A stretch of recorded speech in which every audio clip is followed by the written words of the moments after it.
We've all heard the phrase, "You don't know what you've got until it's gone." It's one of those lines that gets tossed around in movies, music, and advice columns.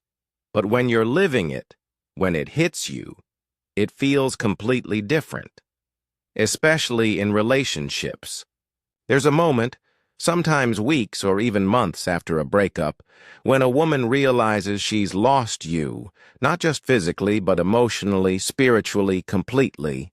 And it doesn't happen during the heated arguments or right after the goodbye. It happens later, quietly, unexpectedly. Maybe it's when she's alone on a Sunday, scrolling through her camera roll and finding an old photo of the two of you. Maybe it's a song on the radio that plays at the wrong time, in the wrong mood. Or maybe it's just a regular day when she reaches for her phone and instinctively thinks of you, before remembering you're not there anymore. A friend of mine went through this exact thing. After his breakup, his ex seemed untouched, posting on social media, going out, living like nothing happened. He thought she had moved on. But then, out of nowhere, she sent a simple message. Saw something that reminded me of you. Just 7 words, but packed with emotional weight. It made him ask, "Why now? What changed?" That moment sparked a conversation between us about what really goes on in someone's heart and mind when they finally realize what they've let go. It's not always about wanting you back. Sometimes it's regret, sometimes it's clarity, and sometimes it's about them coming to terms with their own choices. What's powerful is how silence, your silence, creates that realization. When you stop reaching out, when you stop being available, it shifts the dynamic. And in that quiet space, she begins to see who you really were and who she no longer has. After a breakup, most people don't come running back with open arms and heartfelt apologies. That's not how it usually works. Instead, it starts with something small, something so subtle that you might miss it if you're not paying attention. A like on an old photo, a random view on your story, a casual message like, "Hey, how have you been?" These aren't accidents. They're carefully chosen signals. This is what I call the breadcrumb trail, a path of tiny clues she leaves behind, hoping you'll follow it. She's not ready to be vulnerable yet, not ready to say she misses you outright, but she wants to know if the door is still open. It's her way of testing the waters without diving in.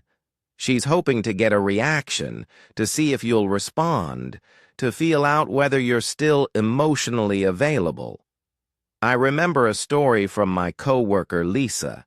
She had broken up with her boyfriend and spent months acting like it didn't affect her. But deep down, she thought about him constantly. She said, "I didn't want to look desperate, so I just liked one of his photos and waited."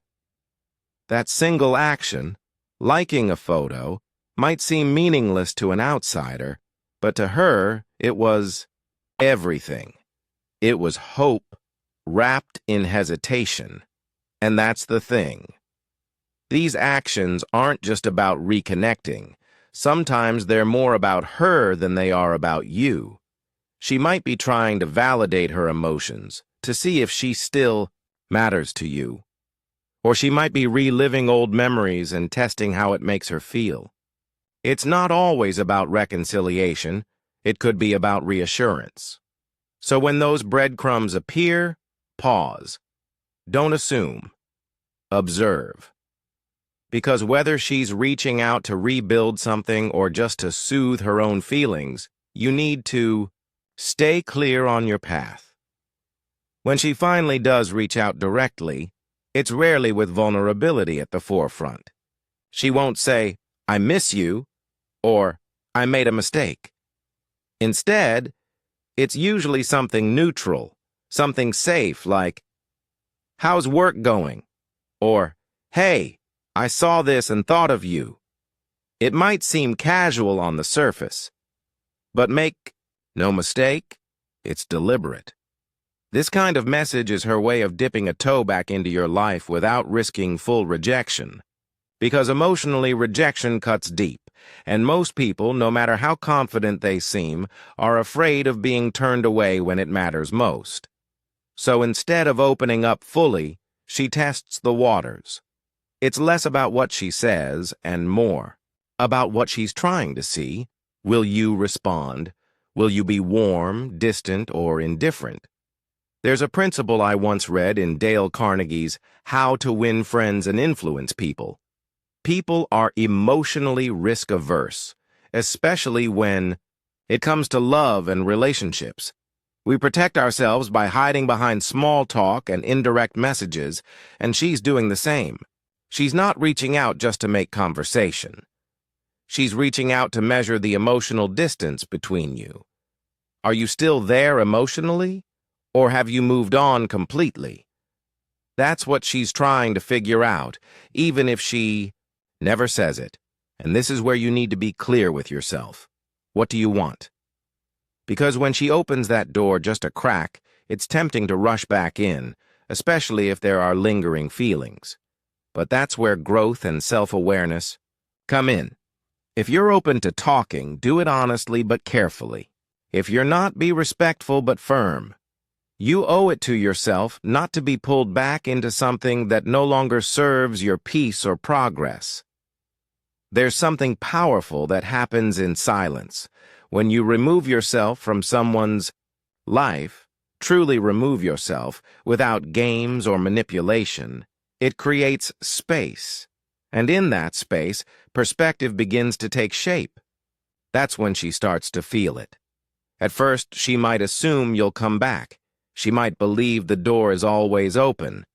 But when she starts to notice you're not liking her posts, not watching her stories, not replying to her quiet outreach, that's when something shifts.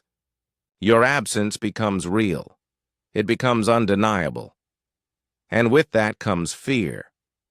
Not just fear of being alone, but fear that maybe she underestimated your value, that maybe she misjudged what you brought into her life. This is where something called loss aversion kicks in. A psychological principle that tells us we feel the pain of losing something more deeply than the joy of gaining something new. It's why people cling to what's familiar, even if they didn't appreciate it fully before. She starts wondering, did I take him for granted? Was I too focused on what I thought I wanted and blind to what I actually had? And while she's processing those thoughts, you're growing. Maybe you're hitting the gym more, finding new hobbies, getting closer to your goals. You're becoming the version of yourself that the breakup pushed you to become. Ironically, it's that very progress that makes her feel the loss even more. Because now, not only is the version of you she remembers gone, but the version of you now might be out of reach. Still, don't let her fear or regret derail your growth. That emotional space you've built for yourself isn't just for healing, it's for transformation. If a reconnection is meant to happen, it should meet you where you are now, not pull you back to who you used to be. When she finally sends that message, the one that says, "I've been thinking about you," it can hit you like a wave. It's simple, but there's weight behind those words. Maybe part of you has been waiting to hear it. Maybe part of you has already moved on. Either way, in that moment, you're standing at a crossroads. This isn't about her anymore. It's about you, about your journey, your growth, and what you've learned about your own value since the relationship ended. That message might feel like closure, or it might feel like an opening, but either way, it deserves careful reflection. You have to ask yourself, what caused the breakup? Was it something circumstantial, stress, bad timing, poor communication? Or was it rooted in something deeper, like dishonesty, emotional unavailability, or fundamental incompatibility. If it's the former, and if both of you have grown and matured since then, maybe there's space for something new. Not a repeat, but a rebuild. But if it's the latter, then no matter how sincere her message feels, reconnecting might only reopen old wounds. Familiarity is comforting, but it can also be deceptive. Just because someone misses you doesn't mean they're right for you now, or that they ever truly were. This is the part where you reclaim your power. Her message is just that, a message. It's not a command. It doesn't require immediate action. You can pause. You can reflect. You can ask yourself whether responding aligns with the future you're building, because growth isn't always loud. Sometimes it's quiet strength, the ability to say, "I wish you well," and keep walking toward your own peace. In the end, whether you reconnect or not, the most important thing is that your choice honors the person you've become. You're not who you were when she left. You've evolved.